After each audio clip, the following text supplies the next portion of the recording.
water and electricity now for 8 days. So count your blessings wherever you are, that you are better off than we are at the moment. So I wanted to just start by giving you a little bit of background on myself. And as we go through some of the content this morning, you will see that even as educators, the world that we live in has changed a lot during the past decade or so, with the advent of technology and obviously the pandemic having changed the way we do a lot of things.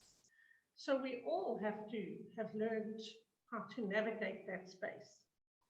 So yes, I am, in my previous life, I was a high school teacher for my sons, but I've worked a lot.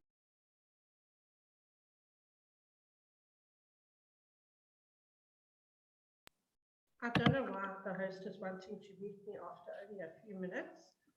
Sorry, Cheryl. I'll just pretend it was a mistake. It was. And then after I was in high school, I've worked in quite a number of corporate environments. I was the principal of Rosebank College for 6 years.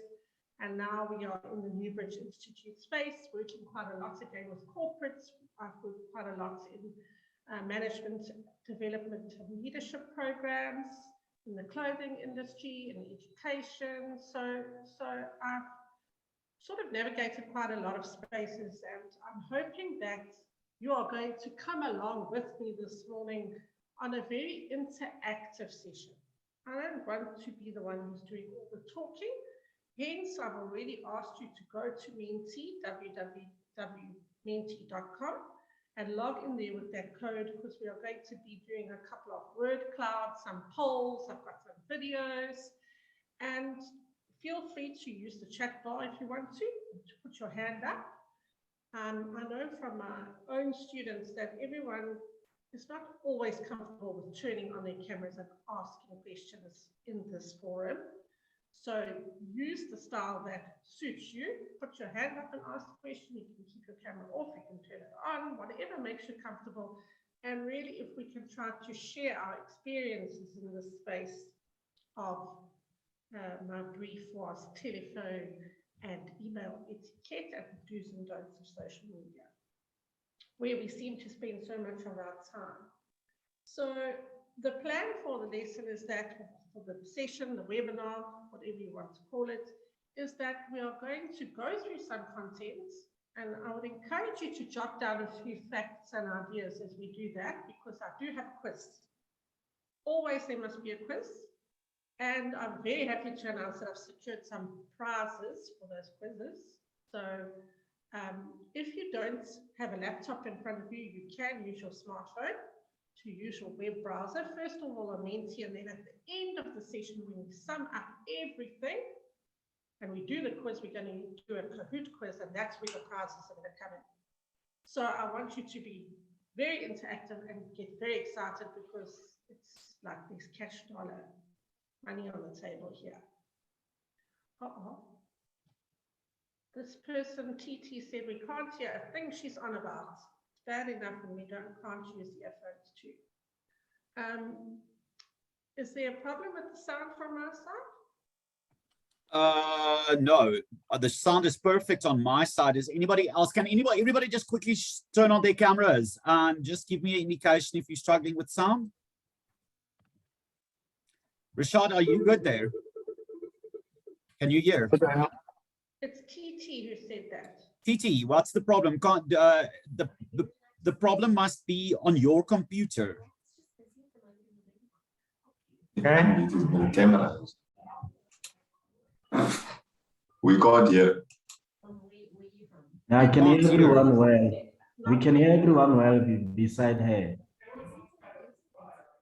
The volume is very soft. Melissa, you guys there? Can you guys hear? Yes, I can hear you very loud. Okay. So loud.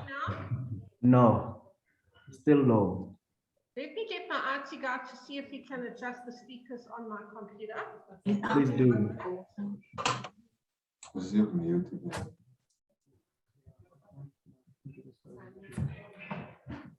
Okay, just hang on, guys. Let's see. Cheryl's just quickly going to try and see from her side if there's a problem. I don't know. I can hear her nice and clear from my side, so I'm not sure.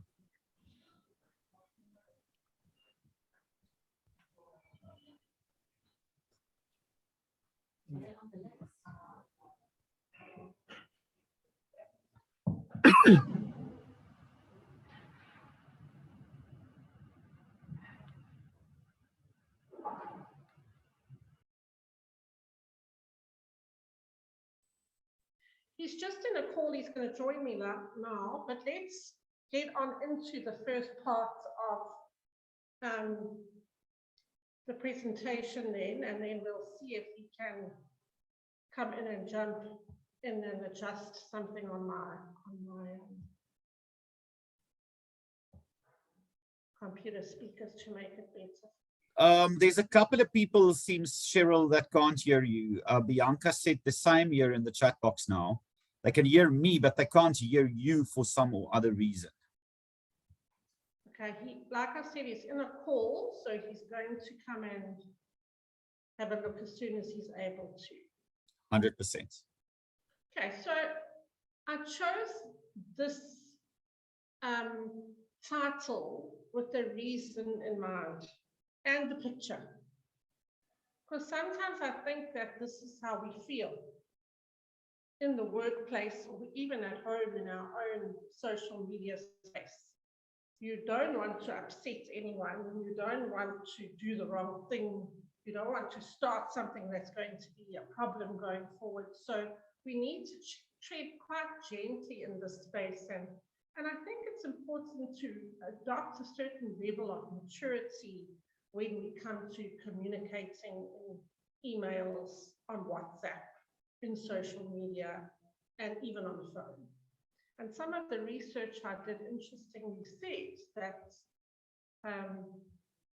still 80% of communication in the workplace happens telephonically, which is quite interesting. So as an icebreaker, I wondered if there was anyone who could share with us maybe a difficult phone call that they had, or if you'd like to choose someone, maybe Rashad, or that's the only name I can see, so I picked on him. How do you answer the phone when you're in the workplace? Do you have a standard way that you answer the phone, or do you just say hello and that's the end, and the person must introduce themselves? Good morning. Can you hear me? First Yes, of all, Rashad, I can. okay. I normally answer the phone by saying good morning or good afternoon, Western Province Golf, and I introduce myself. So I have a standard way of answering the phone. And I think, thank you for that, Rashad. And I think it's also, is there anyone else who'd like to tell us how they answer the phone, or do you avoid answering the phone? Or do you only answer when it's your own phone? What if somebody else's phone is ringing?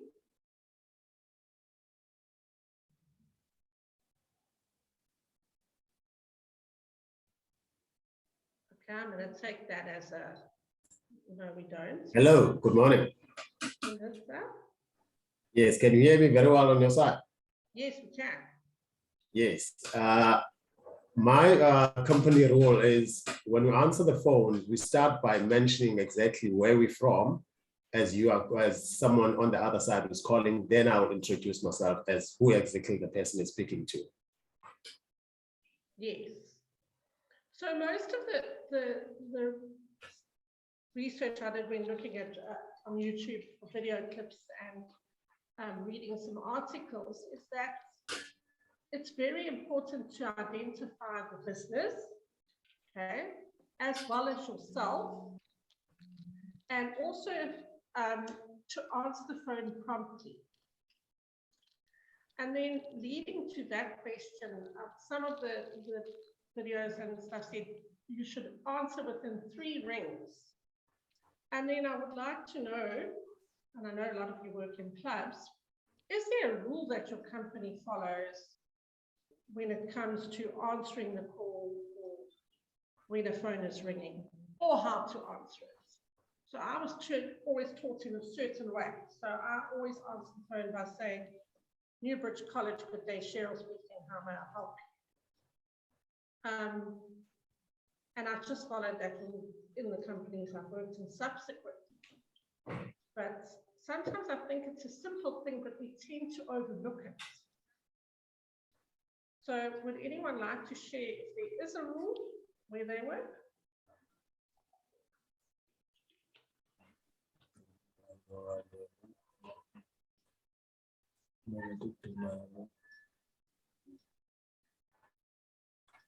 Can you guys hear me? Yes. Hello, I'm Vusi from Swartkop Country Club. Hello, Busi. Yeah, so when we answer our phone, it's a standard rule that you say it's a perfect day for golf at Swartkop Country Club. Even if it's raining or even if it's not a good weather, but you always have to say it's a perfect day for golf at Swartkop and my name is Vusi. How can I help you? That's very cool. I really like that.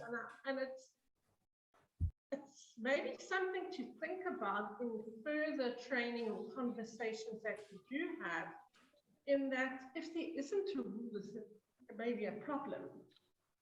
Because that is the first impression new people have of your business or your company or your club. So if the person, and I'm sure we've all been on the receiving end of it, so when somebody's answered the phone and you think, oh, yeah, I don't know if I want to really deal with this business, this company, or this person, because they're not enthusiastic, or you've been waiting too long for them to answer. And you know, people are very impatient nowadays. Is there anything anyone else would like to add before we have a quick look at this video? Just on that first slide on the telephone etiquette, or answering the call. Okay, let's see what we can find there in terms of a little video clip for you.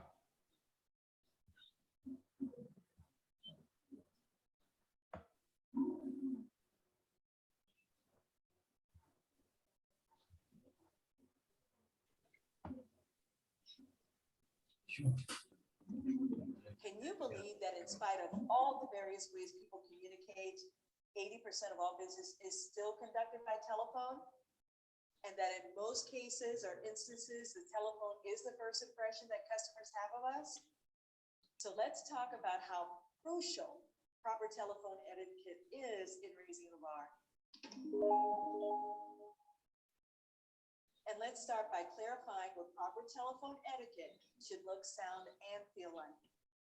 Well, we should answer all calls with a sense of urgency, meaning within 3 rings and with a smile. Keep in mind, people can hear a smile over the telephone. Also, we should always be prepared with pen and paper, just in case we need to take detailed notes. You seen this guy? Yes. Must place a caller on hold. First, always ask, may I place you on a brief hold? Understanding that in rare occasions, the caller might actually say no. And if the caller is holding for an extended period of time, which could be as little as 2 minutes, follow up to see if they'd like to continue holding. And never, ever blind transfer a call. That means transferring the call without first introducing the caller. Now, what should exceptional telephone etiquette sound like? Well, our voice should be consistently pleasant, enthusiastic, welcoming, not robotic. We should So much better, eh? Yeah. Consistently using our established.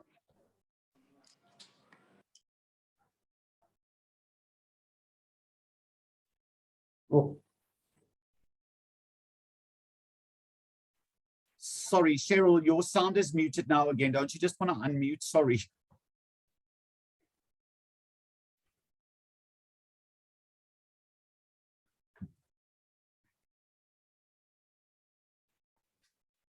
Cheryl. hi guys. Hello, it's Vusi. Hi, Vusi. I can't hear a thing. Yeah, The sound is gone. I will quickly, Cheryl, Your sound is muted. Can you just unmute your sound? Their call or need with expediency.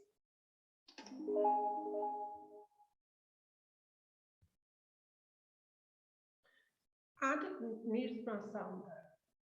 Can you hear me now? Yeah, we can. Yeah, you can start the video again if you can, And thank all of you for. because the video is also gone. I know it was an ungodly hour and coming to an 8 o'clock workshop. I think by the end of it, you'll find it was worth getting up early and coming on in. Sorry, What it I'm going seems to to have talk about gone to today the- is not important to you in your daily lives.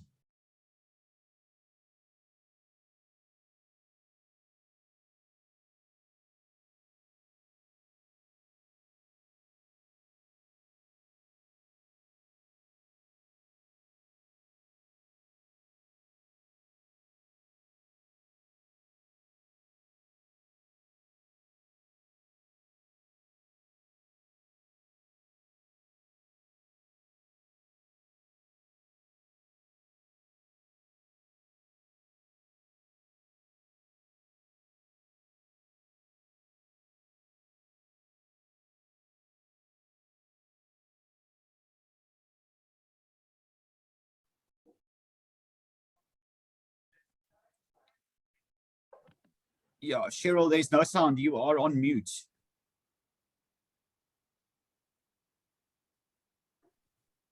Okay, am I back? You back. Sorry about that. Let's go then back to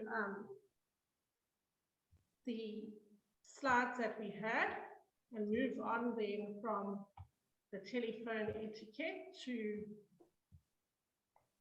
our next topic, which is email. And I think email is the one where we battle a lot with how to word the email, what is the best form of whether to reply to all, should I take the person off, should I CC the person? So it's quite, it can be quite daunting. I think especially, and quite a lot of the research that I looked into also talked about language barriers. So not everyone in the workplace is necessarily a first language speaker. So when it comes to email, where we spend so much of our time in a day, hopefully you guys maybe not as much as myself, I think before we start to write a email that is going to be important, or we're trying to resolve something, or we need to ask questions, is to just take a breath and compose ourselves before we compose the email, if that makes sense. So the first thing that is quite important is the subject line of the email. So it needs to be concise and it needs to get directly to the topic which you are wanting to convey to the person who's going to receive the email. So the subject line needs to be brief and to the point and draw the attention of the person that's going to receive the email to what it's about. So I took one I hope would be appropriate for you. Maybe it's after a telephone call, the person has phoned in and they want pushed to book part of the club for something, and you want to send an email and call this one, for example, boardroom booking. And then obviously in the email, you're going to unpack exactly the subject line in more detail. It's very important to always start your email with an appropriate greeting. Now, we have a lot of debate about this here in our space at Newbridge, because I think you may have met Roger already. Roger hates emails that start with the line, I hope my email finds you well. I think it's become a phrase that's overused, and it almost comes across as insincere. So I've kind of lately been thinking about starting my email in a way that says something about where we are in the work week. So on a Monday, I might have used the fact that Monday, I hope you have a great week going ahead. Or if it's closer to Friday, good morning. I bet you're all looking forward to the weekend. Something that's a bit lighter, but also not insincere or condescending in any way. Then in brackets, I've put a question there, which I was just thinking about this.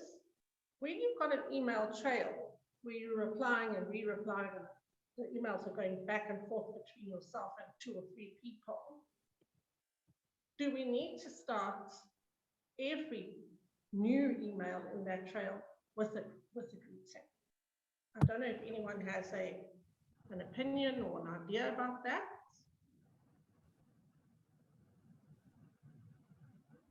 That they might like to share.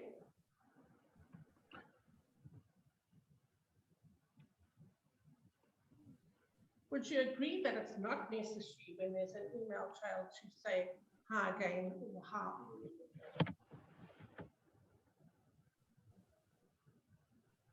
Yeah, I certainly agree. I don't think it's necessary with the email trail to start with a greeting the whole time. I think you can just physically get down to business. Yes, just carry on the conversation as if you were speaking face to face.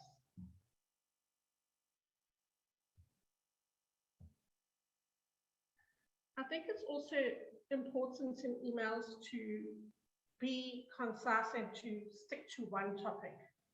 I know sometimes, especially in email trails, one thing can lead to another, but it's important to start a new email if you're moving on to a new topic.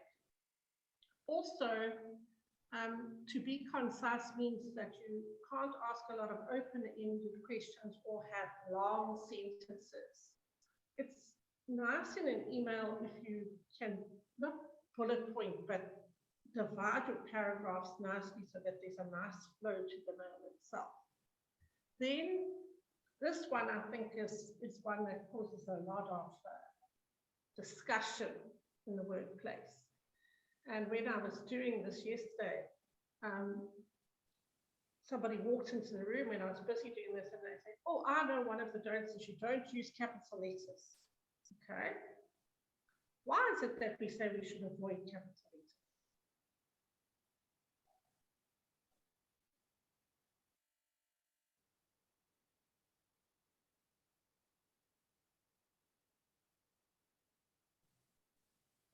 letters? Maybe it's like, it sounds like you're shouting if you use capital letters.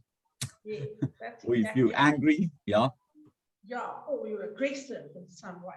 And the same goes with the punctuation, and I put the red ones there on purpose because when you do that, what does that look like on the screen where I've put the 1, 2, 3, 4, 5 different punctuations in red?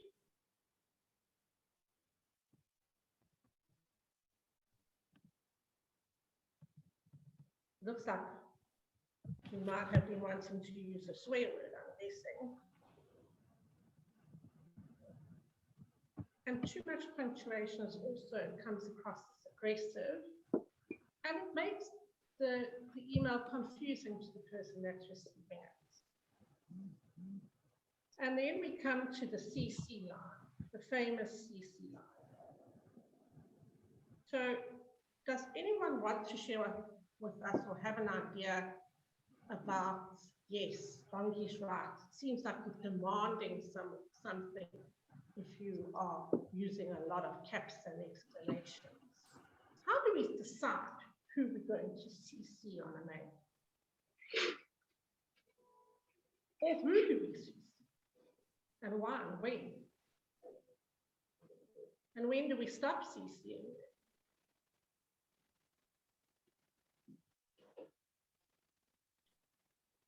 It means carbon copy from the old carbon copy books that used to write in and then we have to make We used to do that at school sometimes when we were writing our lines that the teacher made us do if we were bad. We used carbon paper and then hoped she wouldn't notice when we handed in our lines.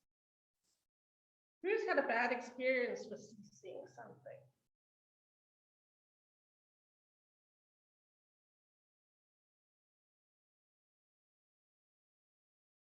Whose boss has ever been cross with them because they haven't CC'd them on something? That's happened to me before. Why did you not CC me on the mail?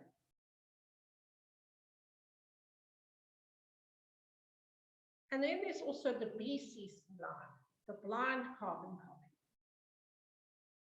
Any input on that, perhaps?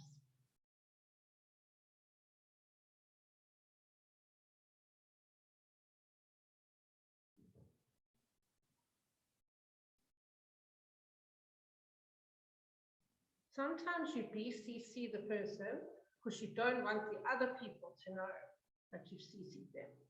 So sometimes if I'm dealing with one of my staff, and it could be like a contentious issue or something that I might discipline a staff member on, then I could blind copy my boss or my manager so that they're aware that the issue is happening or is being dealt with. But the other reason that blind copying is so important now is because of the Copy Act. So especially if you're sending bulk emails to customers or your members of your club, they are not necessarily allowed to have emails of everybody else. So we use the blind copy line when we're going to send to a lot of people, but we don't want those people to be able to share email addresses with others. I think you guys know that there was a lot of discussion about the protection of personal information. So that's changed quite a lot of what we do in the email and web space, because obviously you're not allowed to just share people's details. And one of the things I read, the lady who was talking said that she was very annoyed if the school that her child went to sent out email and then her email address would be shared with all the other parents. So it is something to be mindful of. Is there anything anyone wants to add about those CC lines and BCC lines in emails? Okay.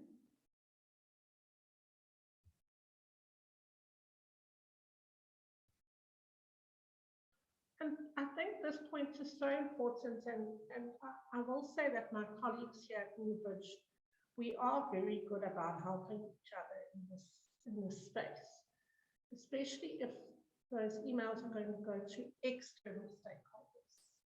Even Odette, who's our head of institute, she will ask either myself or Roger to proofread her mails before she sends them out.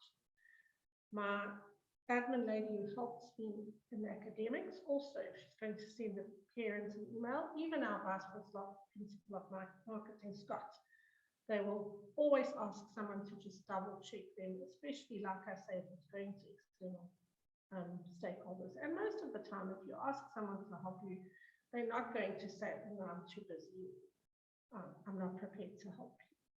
Obviously, it's great to try and choose someone who's going to pick up any little errors, tone, and give you feedback to assist you on your mail.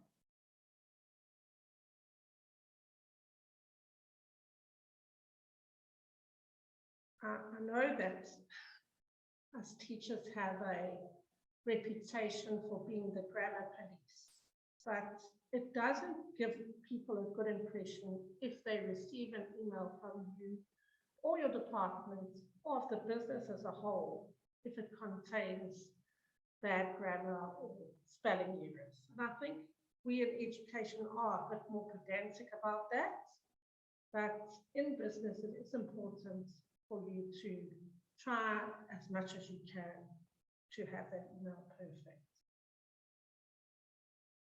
And also the receiving end of that is so great. We want it to look beautiful from our side. You get someone to double check it. You think, wow, this is fantastic. But if errors do creep in, for the person that's reading it, it causes confusion.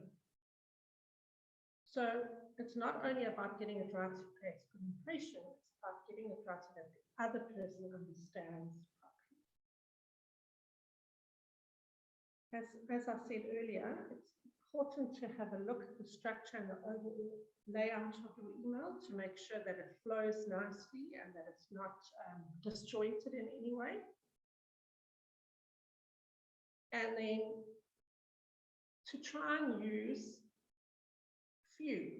as few as possible abbreviations, acronyms.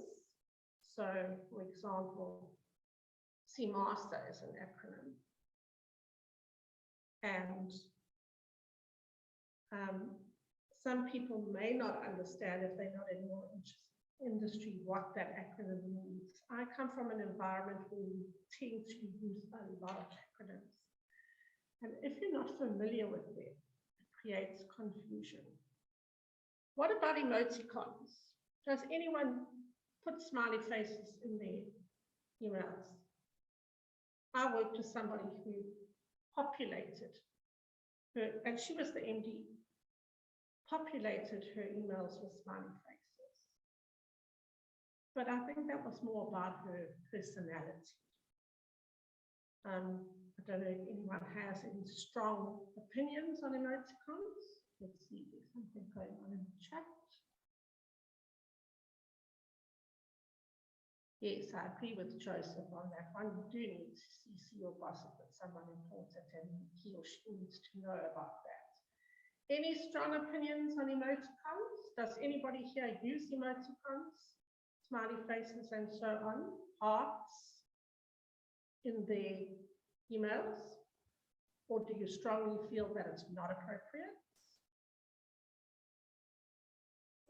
I sometimes use a smiley face emoticon. It also depends on who I'm chatting to. Yes. And I think it's about relationship. It's about your personal kind of style together with that person. I'm also said yes, but only with their colleagues. Nene, I agree with you. It depends on the relationship you have with those people. Certainly, there are some of my colleagues higher up that I definitely would not use emoticons when emailing them. So to sum up on, oh yes, sorry, last point on this slide. Remember to include a proper salutation, goodbye, in other words. This is the end of the email. And an email signature. Rule of thumb is that the email signature should contain the vital information, so what your name is, what your title is, how they get a hold of you, either by your cell phone number or street address. Usually has the company's logo. And then rule of thumb is that it shouldn't take up too much space. It shouldn't be bigger than the whole email. Some companies do also have the link to their website and their email address. Let's talk about saying goodbye at the end of the email, because we've had quite a lot of debate on this as well. So Roger's opinion is that you shouldn't say kind regards at the end of the email because the person doesn't really care. Some people are very adamant that you should say kind regards at the end of the email. I usually just end off the email and I don't have a standard kind regards on mine. TT said that he thought whether you use the emoticons and so on would depend on your relationship with your clients as well as the relationship with the people in your office. Do you guys have a standard greeting that everyone has at the end of the emails? We're allowed to do whatever we want. So I don't have one. I just finish off with the have a great rest of the week and then my email signatures at the bottom. Do some of the places you work for make you specifically say kind regards? Or is it kind of up to you? Let's see what this person is saying. Joseph says he prefers to say thank you. Thank you for your time and kind regards, Joseph. Very nice. So that's when you're composing an email. So you starting the conversation with whoever it is, and you chose the subject line, you formatted your email, and you asked the questions you needed to ask. You were perfect, you got it spell checked, grammar checked, you CC'd the right people, everything is perfect. Now we're talking about when you receive an email and you're going to apply to it. First of all, and I mean, this one is also, we say this often, I sent this person an email 2 days ago and I haven't had a reply. How can his or her email box be so full? Or we'll be like, doesn't he read his emails? Because I think it's so important, even if you are busy, just to acknowledge email and say, thank you for your mail. I'm going to pop your reply shortly. And then you can think about the reply, or put it on your to-do list, or pin it to your taskbar, and then reply to them. Some companies have a rule as to when you should reply to an email. Some are 48-hour turnaround time, some are 24. I don't know if any of you work in an environment where you have to reply at a specific time. Also, how do they check? I guess it's only if someone complains that you didn't reply. But I think that acknowledgement is important. Timeless. Do you think 24 hours is too much, too little time to reply? Is 48 hours perhaps more reasonable?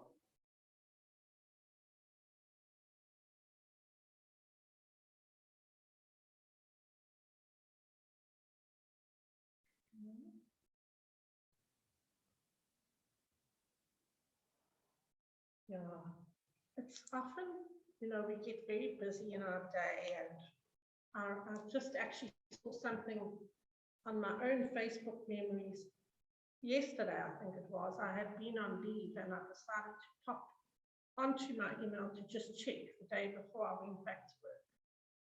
And I had 294 emails in my box. When you've got 294 mails, it's difficult to read carefully.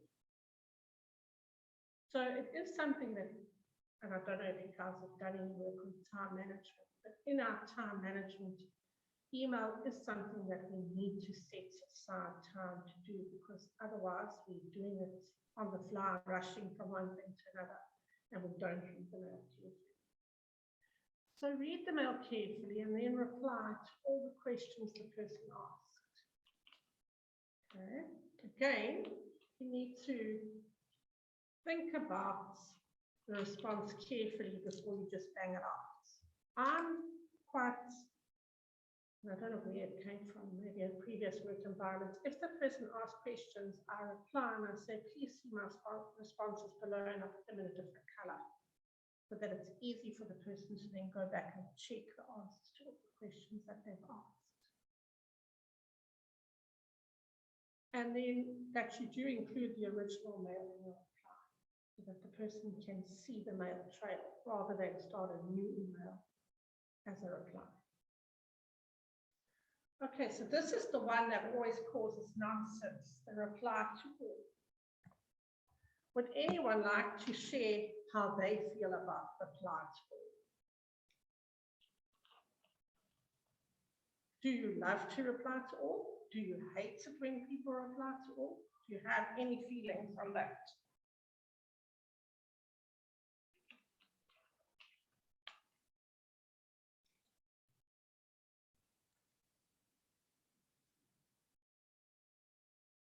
Is there a time when you stop replying to all and only reply to the person who sent it?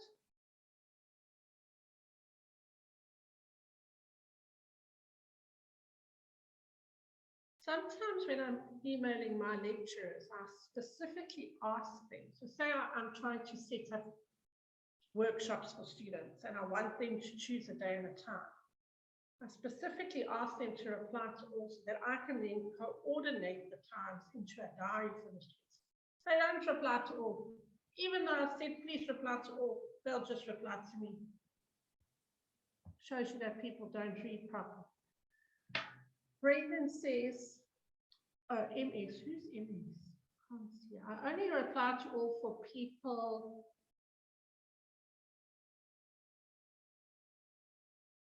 to know that I replied and not keep them in the dark. That makes sense. Brendan says he hates replying to all.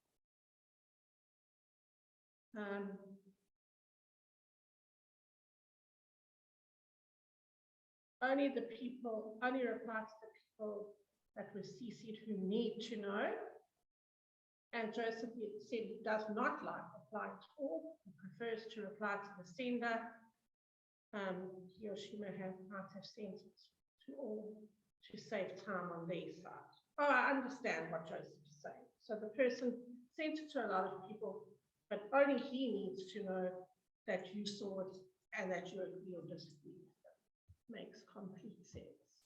I think to reply to all can be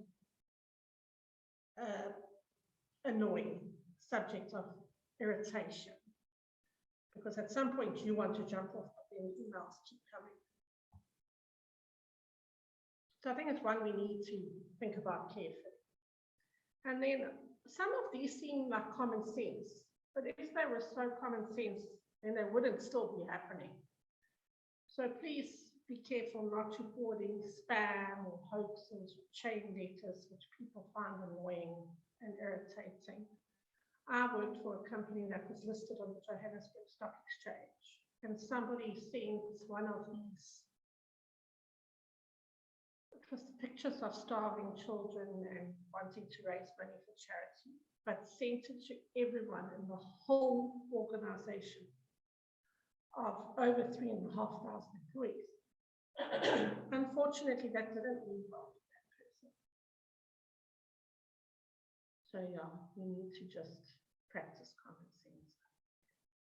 So to sum up email, pardon me, that's a nice little table of do's and don'ts.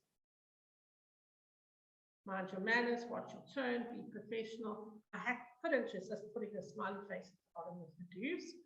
And then for the don'ts, I think some of these are very important. Avoid discussing confidential information. Never use offensive, racist, or obscene remarks. When we do social media just now, I think that will also, you'll see that becomes quite a contentious one too. And don't use lots of acronyms, abbreviations, or emoticons. Like we said, it's difficult for the person on the receiving end if they don't understand all of those. Okay, so that brings us to the end of email. We can just reopen the chat bar so we can see. And we just said they repeat. He replies to show that I have received and read the mail. And then Kirkley said I only reply to all if the message needs to be communicated to everyone. So I think if you're agreeing, not everyone needs to know that you agree. You can just send it to the person who sent the mail to you. Right.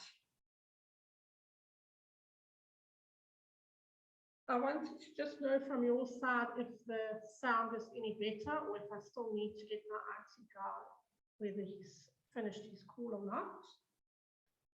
It is a little bit soft, Cheryl. Okay. So would you mind then if we took a 5-minute break? I'll try and get him. And then That'll be perfect. Back, yeah, I'll try and get him a 5-minute break. Then when we come back, we're going to move on to social media. And I need people to be on that Menti site that I put in the chat bar. It's www.menti.com, menti.com. Maybe you could just share that. Okay, 100%. I'll share the code again here, and I'll go and find my IT. Okay, guys, so we're going to, let's take a 10-minute, let's all come back at 10 o'clock. So a 10-minute break. Matt is also going to put the registration form into the chat box again. So if everybody that's in front of their screens, every single person needs to fill it in. Otherwise, we're not going to know that you attended today's session. So guys, Matt's going to post that in the chat box again, and then Cheryl is also going to post the Menti site that you need to go to on your phones. That's perfect for the next part of on social media. See you guys at 10.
TT, can you hear me now?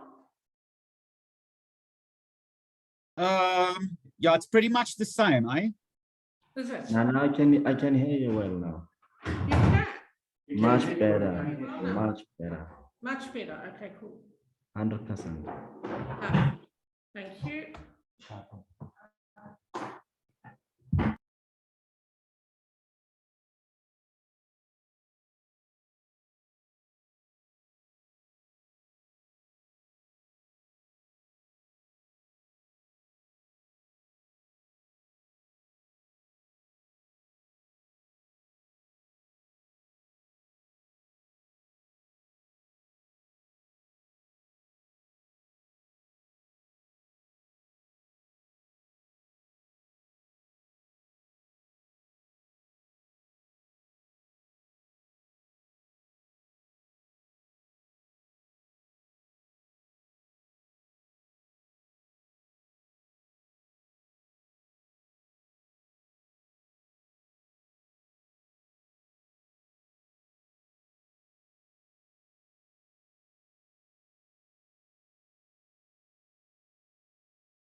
Okay, guys. Yeah. Is everybody registered on that Mentee? Because you can start answering the questions on there. Yes, please, if you can jump on there. This is just a word cloud to see which platforms are the most popular amongst our group that are here today. So let's give it a couple of minutes to see what comes up.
And you don't only have to choose one, you can choose up to 3 different social media platforms.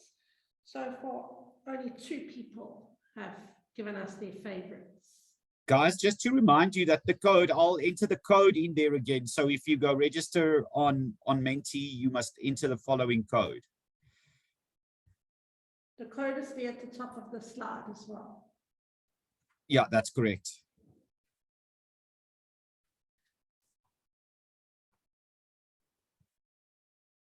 And I've also put it in the chat box. Thank you. We've got 4 people on. I'd like to get at least 10 or 15 on before we carry on to the polls, which are going to show us how much time people spend on social media, what they are doing on social media in that time, and what influence they think social media has on their lives.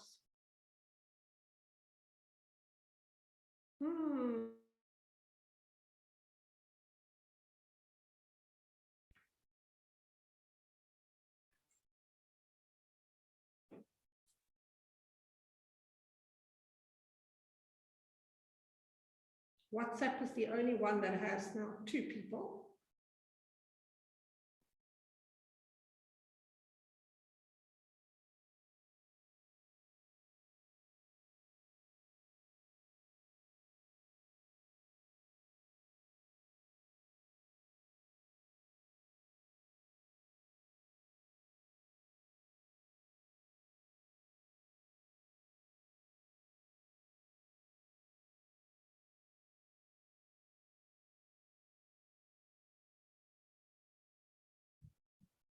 Let's give it another couple of minutes and then see if we can get a few more people on. Got 11 now.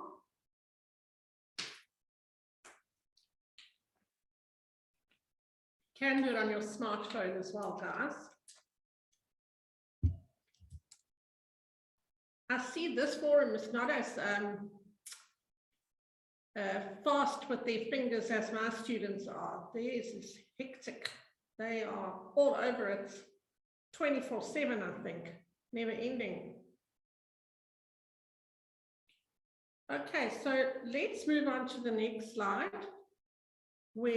So that was just a word cloud, really, where it asks which social media do you use most? Wow, that is very interesting. So I'm guessing that this group, as you'll see in the slides that are coming up, I'm guessing that this group of people is a bit younger than myself, because when we do the Instagram platform, you'll see that Instagram platform is for a younger group of users than Facebook. That's moving quite quickly now. Although WhatsApp is a close second in this group to Instagram. Only 6 people have voted so far, so if we can get some more data, that'll be great.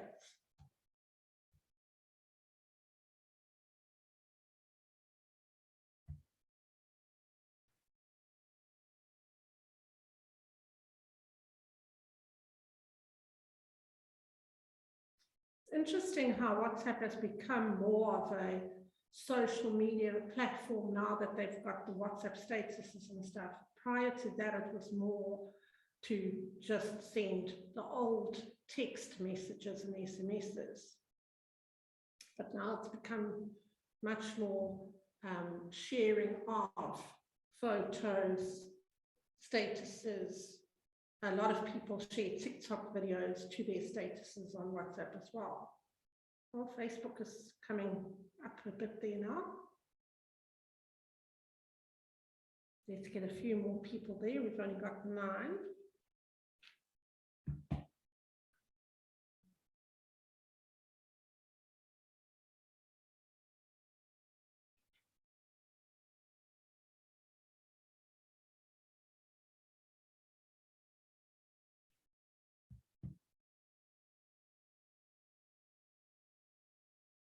WhatsApp's out in front now.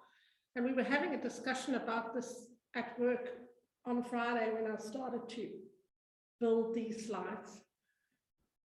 If you take into account the time you spend on WhatsApp with work people, then we probably use WhatsApp more than the other forums. Oh, good old Facebook is coming up top now. Let's see if we can get 1 or 2 more people, then we'll go on to the next slide.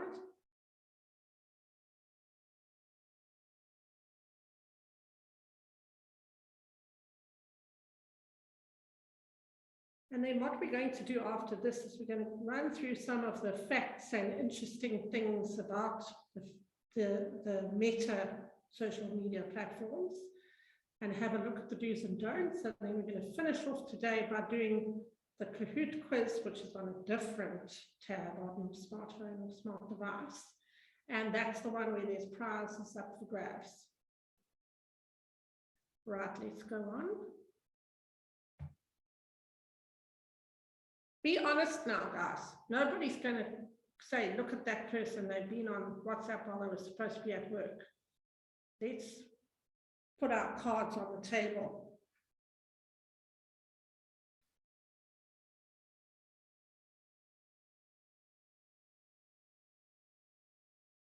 So how much time do you spend on social media daily? Think about when you wake up, when you're having tea break, at lunchtime. Whoa!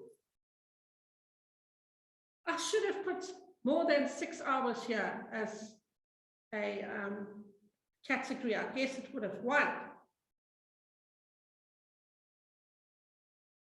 But some of my friends have admitted to me openly that they will spend their whole weekend at home, lying on the couch or in bed on TikTok.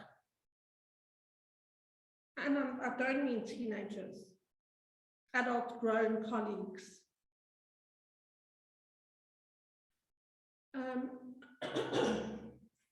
And also in my slides, which I'll obviously send to you so that you can distribute them, Chris, is that there is a very interesting video that shows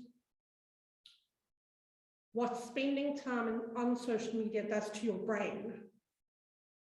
So that is also something we need to consider, a healthy balance and lifestyle.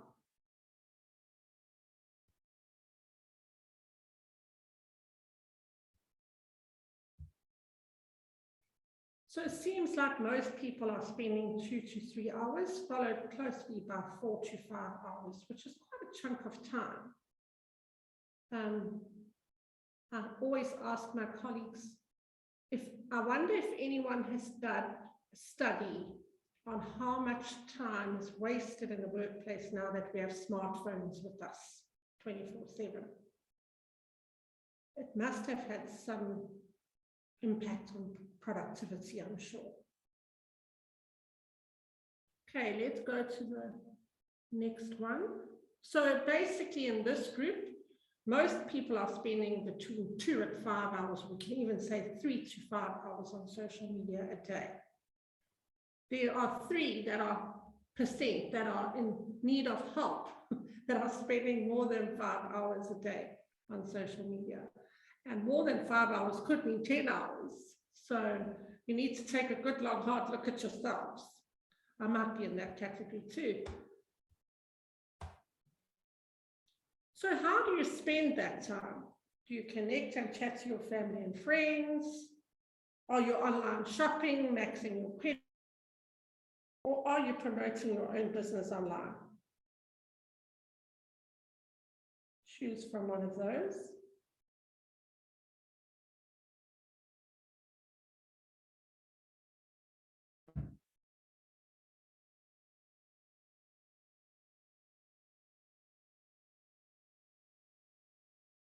Liesel, Carmen, Shelley, Liliana, be honest now about that online shopping, eh? Yeah, I can see the guilty laughing now. This is what happens when you put the camera on.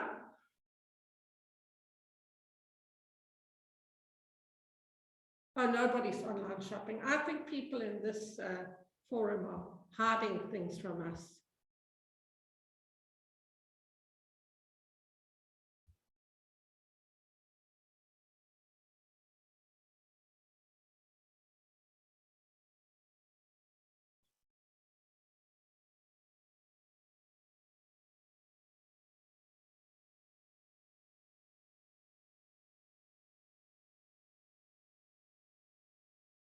It does warm my heart to see that most of the time people are spending connecting and chatting to their family and friends. I think one of the positives we can take out of social media, and I speak from my own experience too. I have 2 children who now live overseas, and thanks to social media, I can video call them, keep up to date with what they're doing, where they are, which friends they're with. When they're out and about sightseeing, I feel like I can share that. So as much as social media is used for big business, we can still take the good out of it and use it for what we can do to add value to our lives. Right, I'm going to go on to the next one. It's quite an interesting question, the last one I think it is. What impact does your behavior on social media have on you? Why do you do it? What are you going to look for there?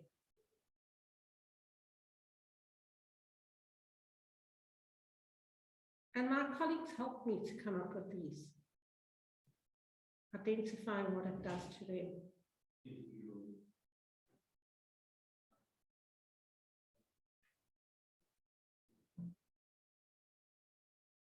I'm with the leads me to wasting a lot of time, people. I'm so with you on that.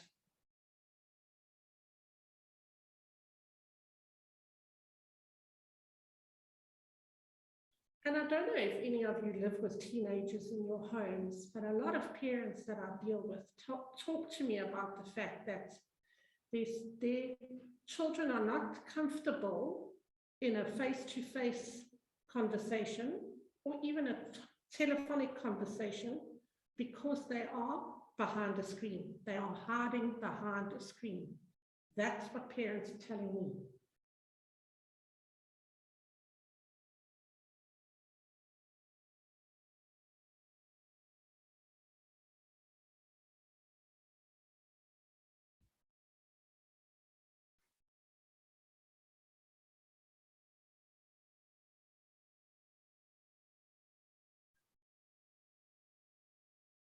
Cool.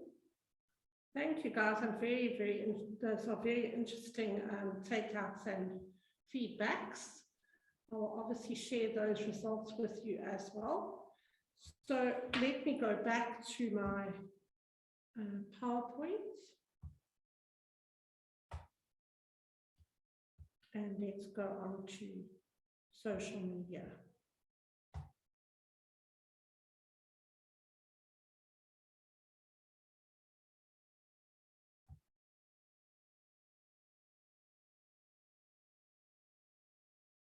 Yes, I think that if we look at some of the cases we've had in social media, we can agree that it is a bit of a minefield.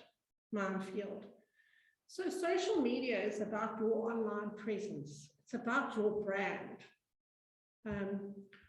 So it's very important to think about What impression are you creating of yourself when you look at your WhatsApp statuses? What impression are you creating of your own personal brand when people scroll through your Facebook and look at your photos or look at stuff that you're sharing? Does it tell them that you are a kind, caring, loving, well-balanced person? Or does it tell them that you are a party animal? Or does it tell them that you are an animal lover? What is it that you are portraying about yourself in that space? And people always say, if you don't want your mother or your boss to see it, then you shouldn't be putting it on social media. So just think about that. If you don't want your boss to see it or your mother to see it, you shouldn't be putting it on social media. So I think it's important for us to try and remember that we should always spread positivity in this space. And then I was chatting to someone and they were like, oh, what about LinkedIn? So I'm sure that most of you or all of you have a LinkedIn profile. What people forget about LinkedIn is that just the same as Facebook or Instagram or WhatsApp, employers can track what it is that you've been liking and sharing on LinkedIn. And the thing is with LinkedIn, because it's seen as the professional sort of social media, that is where most employers go if they want to find out about you. So as much as it's a professional space, let's just also still be mindful of what it is that we are liking and sharing on LinkedIn. Something else for all of us to be aware of is that many businesses, and maybe some of you can tell me if you are aware of whether your business does have an electronic communications policy. So when I worked at the JSE listed company, we all had to sign that we acknowledged it. And every day when you logged onto your computer, it reminded you of the electronic communications policy. And you had to click, I accept and I agree every single day before you went on to your system. And it is actually quite easy for them to track your behavior and what you do in the electronic space. Do you guys know if the company that or business you work for has an electronic communications policy? I'm just opening the chat bar in case anyone wants to answer there.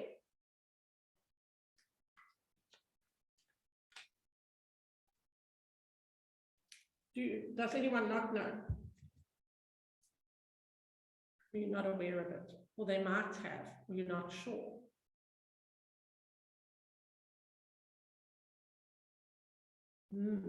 Maybe something you need to investigate. You don't have. Kate says they don't have.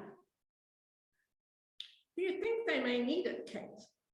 Do you think people maybe abuse the electronic space? Use the word bandwidth for things they're not supposed to be doing, stuff like that. Watch YouTube videos, download movies.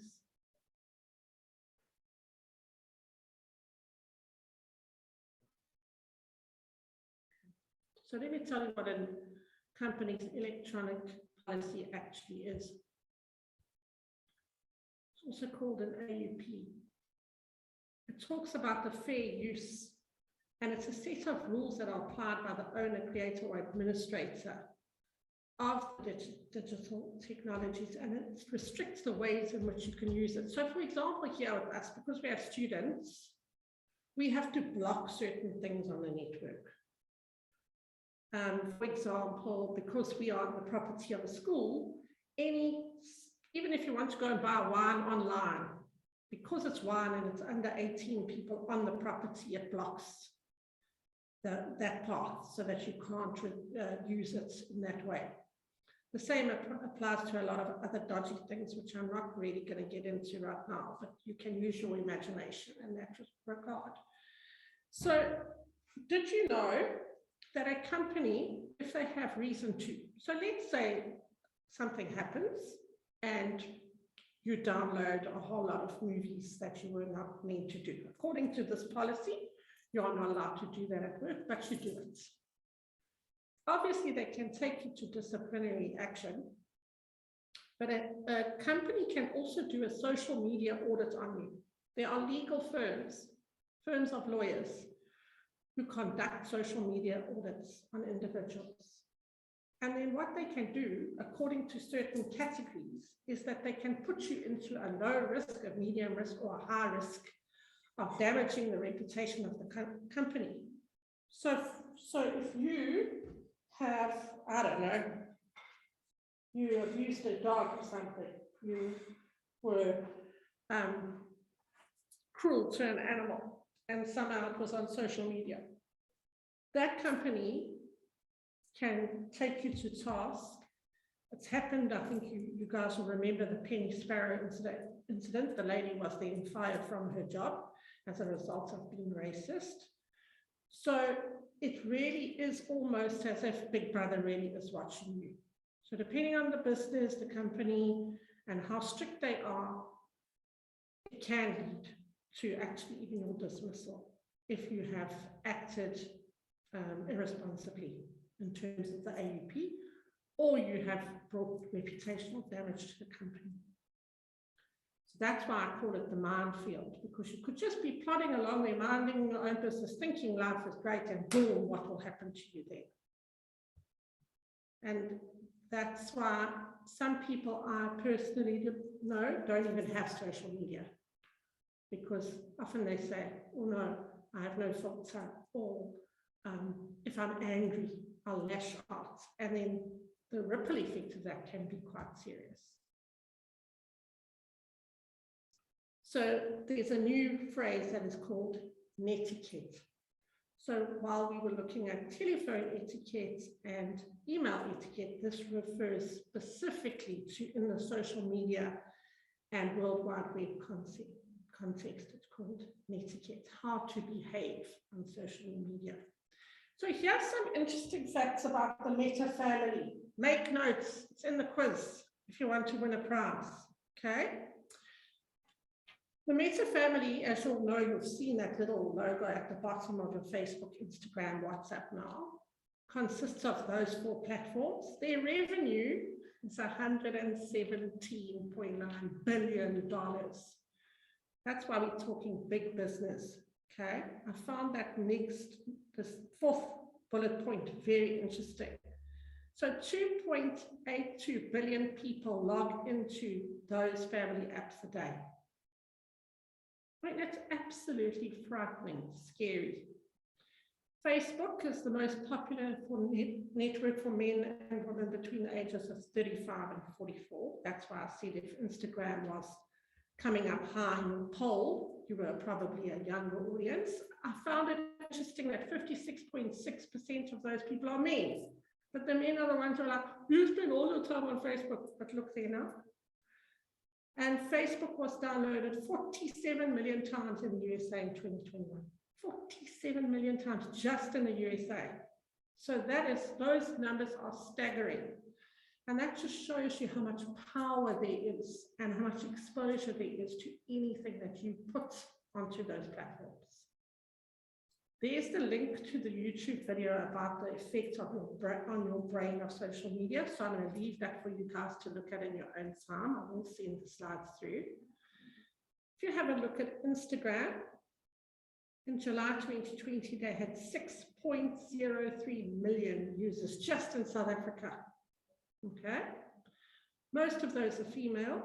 They have over 1 billion users worldwide. On average, an Instagram post contains 10.7 hashtags. So you know the hashtags are what then leads to other people picking up on that information.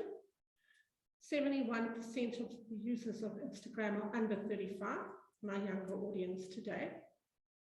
And on average, they spend 53 minutes a day on Instagram.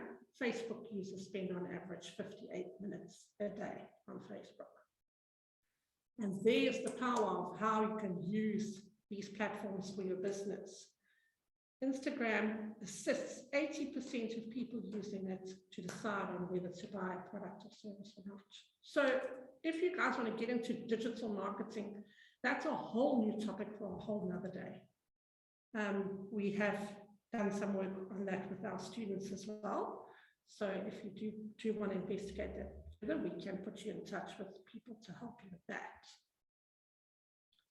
So what are the do's and don'ts on these social media platforms?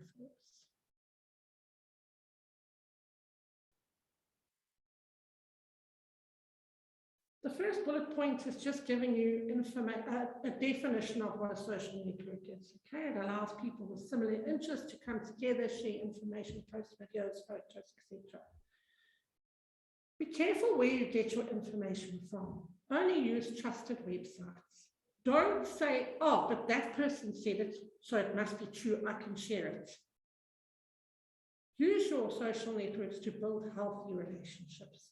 We don't even have to go into all the horror stories of don't put your children's pictures up with their school uniform on, because then we've heard about people who go to the school and say to the child, oh, I know you, your mom said I must come fetch you. I'm your mom's Facebook friend, because they know where the child is at school and they come and fetch them from there. Check your privacy settings are secure. And please, can you update them regularly? I know it's a hack because we all just, nothing will happen. But you've seen lately as well, people's Facebook and Instagram are being hacked. My boss's daughter, they hacked her Instagram because she's an influencer. Then they told her she must pay Bitcoin into their account before they give her logins back. These things are happening all over, all the time. So we do need to be careful in that space. Respect other people's opinions. You don't have to agree with them. But if you don't agree with them, rather just keep quiet. You know, it comes back to the old saying, I think it comes originally from the movie Bambi. If you can't say something nice, then don't say anything at all. And I think another thing is that we become bits like our emotions become involved. So don't react or overreact. Rather, close the thing, wait, see how you feel in 2 hours' time the next day, and chances are you won't want to respond. It's our responsibility to report cyberbullying. So if you see something that is anti-Semitic or racist, report the person, and Facebook or Instagram will block them. They'll be warned and they'll be blocked, and eventually if they continue with that behavior, they will be removed from those platforms. And I think that's all of our collective responsibility to do that. I know it sounds like it's common sense again, but we all fall into this trap sometimes. Somebody was telling me her mum had been accepting friend requests from these strangers in America, and her grown-up children didn't approve. When the person started asking her for money, her son intercepted it, and all the money that she thinks she's been paying to this person, the son has put aside in a bank account that he can give back to her. So I think you may have all watched The Tinder Swindler.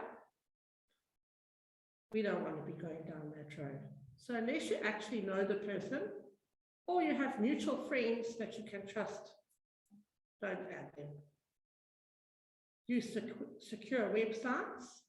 Make sure that you have a strong password combination. As usual, same at work.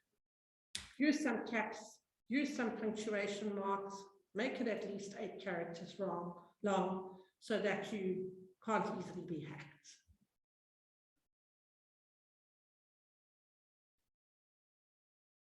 You know, I think that these don'ts are a lot of what the younger people are falling into, because I understand there's a lot of money to be made in being an influencer and by getting a lot of followers, but it can come with the risk that some of those followers are not the type of people that we want to be involved with.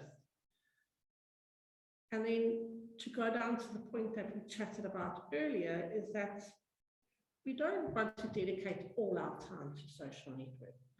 It's about a healthy life balance as well. Don't reply to strangers. I got so excited the other day, I thought Jamie Oliver was sending me a private message. And I was flattered. And as soon as the conversation went along for 2 lines, I realized this can't be Jamie Oliver, because why would he be asking me and telling me times are hard? No. So as much as it could be flattering, tempting, let's rather just not go there. Do not share your username, passwords, IP addresses, and phone numbers with anyone. Don't use abusive language when chatting to anyone, even if it's a private chat. Because even if it's a private chat and the person has really gotten to you, remember that they can screenshot it or screen grab it. That's happened to someone I worked with. Privately, they screen grabbed it and then reported the person. Once it's there, it can never go away. Okay, we're not going to do meetings and online meetings because we are going to be a little bit pressed for time, because I do still want to do the Kahoot quiz with you. So what I need you to do now, please, is to go. So we're not on Menti anymore. We're using a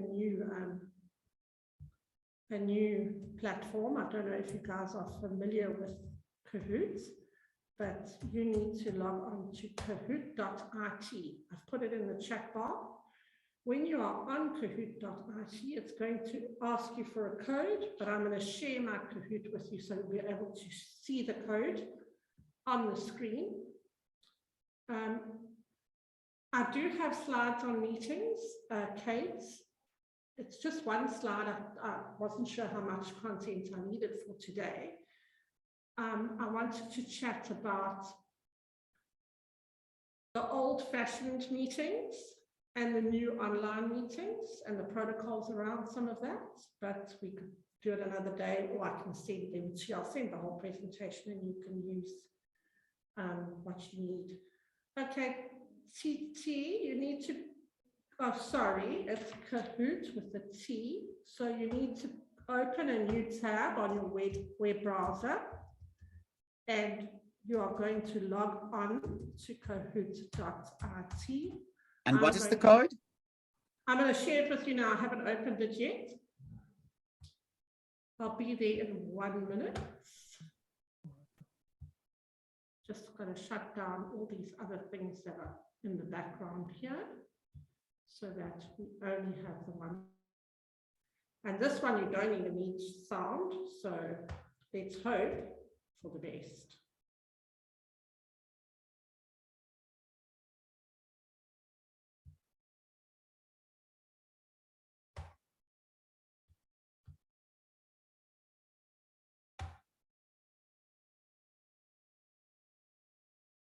Just loading. It's going to give you a pin, and then you're going to enter that pin. Can you all see the screen, I'm guessing? Say, shout yes. Yeah, we can. Okay, lovely. Now your game pin is coming up. So you're at kahoot.it and you're going to enter the game pin 1317093. Now, you won't be able to see the questions on your device. The questions appear on my screen, okay? Then on your phone or wherever you're doing it, you're going to see the 4 options if it's multiple choice, and you're going to see the 2 options if it's true and false. Now, this is a game of fastest fingers first, guys, because the points are calculated on how fast you answer. And there's prizes up for grabs, remember? Are you going to play along? For me? No, I know all the answers. No. I'm speaking to someone here. Sorry. Oh, okay. And I can announce the prizes are. I don't know what they are. Stuart has promised me prizes. So Kahoot, there's a winner and there's 2 runners up. And all the questions are based on what we've discussed here this morning. Okay. There are 15 questions. if it's multiple choice, then you have, whoa, then you have, I just have to move us so we're not in the way of the questions. Then you have 20 seconds to answer. If it's true and false, you only have 5 seconds to answer. I'm very mean. But it's very important to read the question carefully because I'm tricky. Okay? I've got 18 people on. Wait. Let's just wait maybe another second or two for the rest of the guys to join. No problem. Trying to move us out the way so we're not in the way of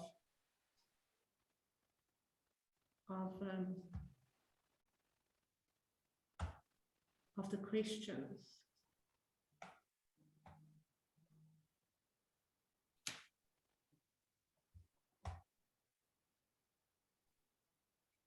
Are we ready? Yeah. You ready?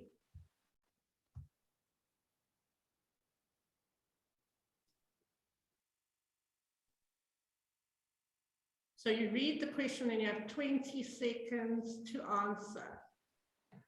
Okay, if you want to join the game, you need to enter that PIN. So it's 1317093. Shame, some people are still asking where do they log in. Yeah. So it's www. I'll put it in the chat bar again. Kahoot, K-A-Hoot, H-O-O-T.it, and it'll have the game pin here on the screen that you're going to use. Still got some people jumping on. I'll read the question in case this taskbar, this chat thing is also in our way, but you will see the answers on your screen. Choose from your screen. Okay. Are we ready? Oh, no. And it gets very competitive because it will show you the positions after each question. Mine has thrown me out. It says reconnect. Yeah, I'll try again. It does that sometimes. Remember that if you get kicked off, that's technology's fault. So, cry me a river. That's, you can see I deal with students. So they're always blaming the technology. Are you back on? No, I'm just logging back in. Okay, let me know when you're ready and I'll start. 15 You can minutes. start. Let the guys play. No, man. No, it's perfect. I can't win the prizes. Let the students do it. I'll win the prizes. I'm starting. Okay. I've got a class at 11, so I mustn't run late. Right, Okay. let's start.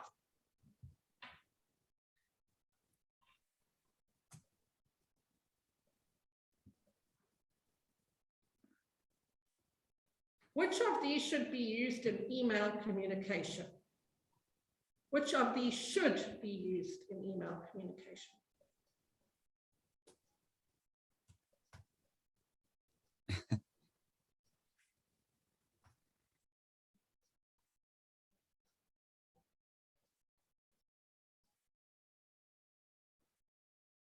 Well done, guys. You've been a very attentive audience. Right, Mel is on top, closely followed by Rashad and Petal. Let's go. An email signature is not important when sending a mail or replying to a mail.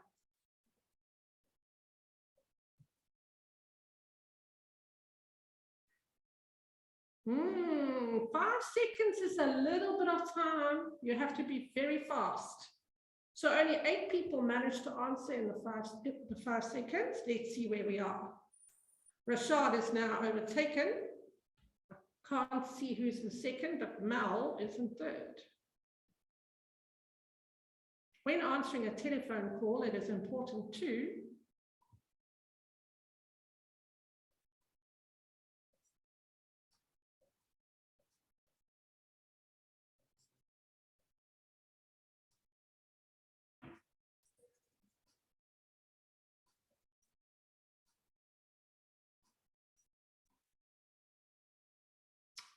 Very nice. I'm not sure why you want to get that wrong. I can't see the person's name. SCC is now in first position. 4, they're playing together, I'm guessing, sharing brains. And Mal has slipped down to 3rd. Bongi is coming up strong.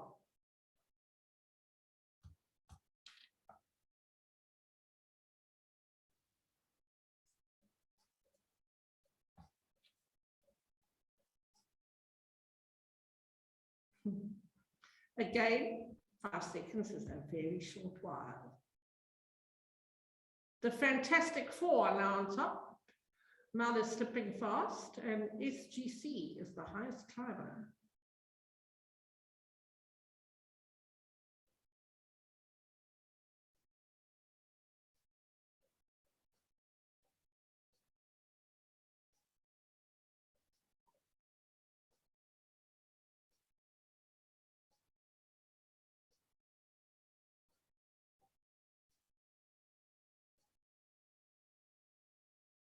Well done to those team.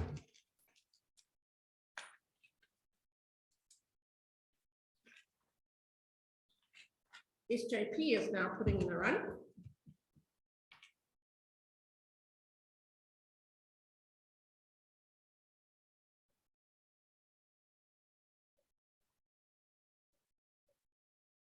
Wow, getting faster now, getting used to it. The Fantastic 4 are still on top, closely followed by SCC.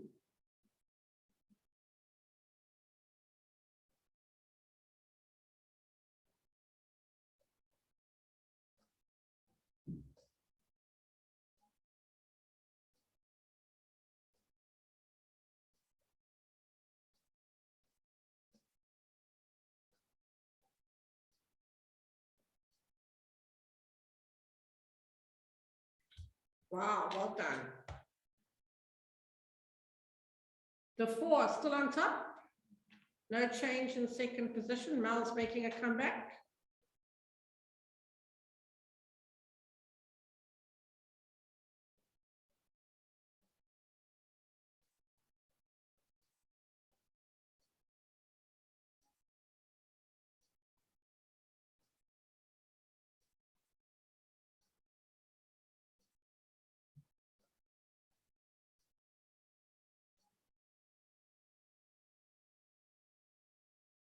Good one. Somebody has to catch the Fantastic 4. Bongi's back in the game.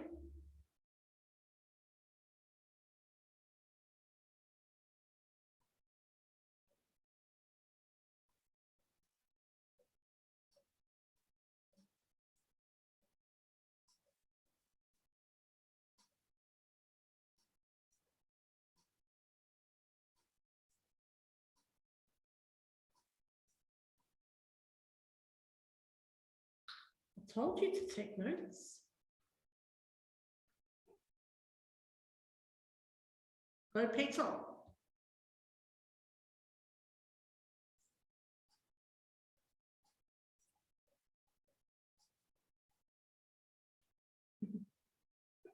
Nice one, guys. SCC is now on top. I don't know what the Fantastic 4 are going to do about that.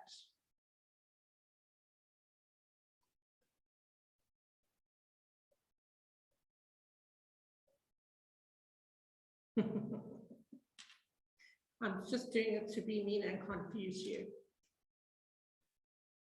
SCC. I don't know if anyone's going to catch this person now because there's only 4 questions left.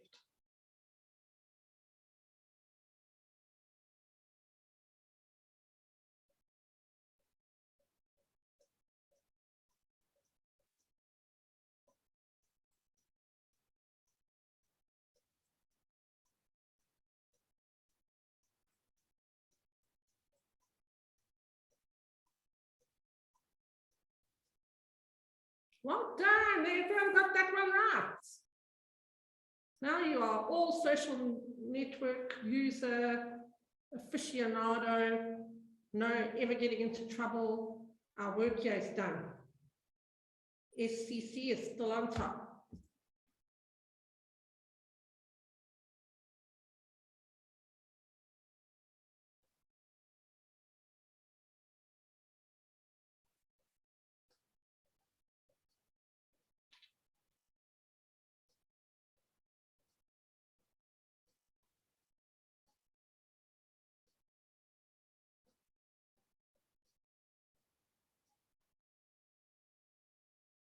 Yo, guys, I just pinned all my hopes on you.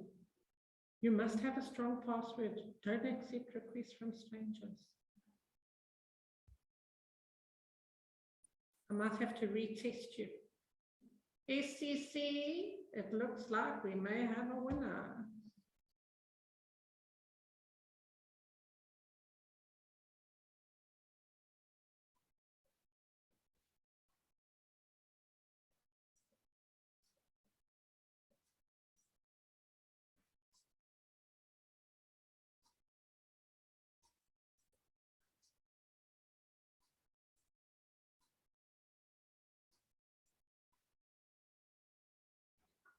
That's a recall question. Nasty. I'm a nasty person. Last one then. And Mr. or Miss SCC is on top, and I don't think anyone can catch them. So let's have a look at who can come second and third. I don't know how the Fantastic Four are going to share one prize. Maybe we'll have to make chocolate. Okay, last one then.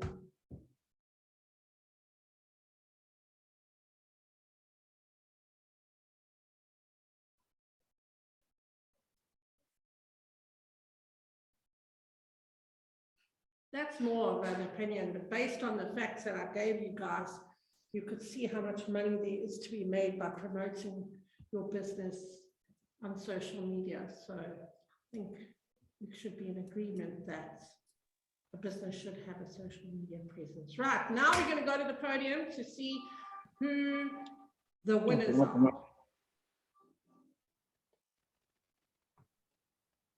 Yay! I don't know. Well done, Shani. Woohoo! And the Fabulous Four. And I don't know who SCC is. SCC is Sambichi Country Club, and that is Brendan and Precious. Well done, Brendan and Precious. Nice. So Shani is third. Let me know in the chat box who's the Fabulous Four. Can I pop your mail? Yeah. Okay. Oh, the Fabulous Four. I think it's Liesel and Carmen and Shelley and Deanna. Am I right? Give us a thumbs up if it's you, ladies. Oh, it's the guys from Kloof Country Club, it looks like.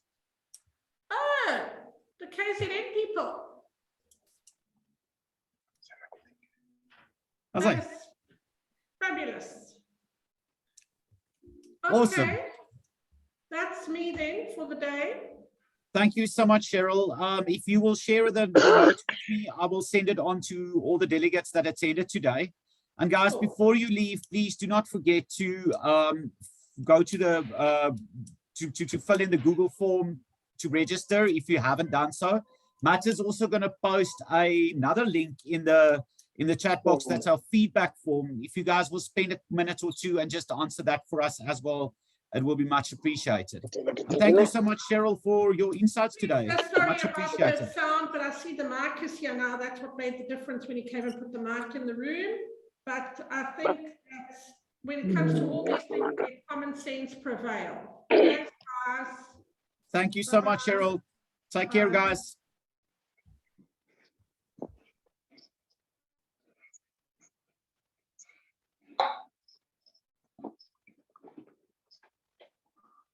I know, brother.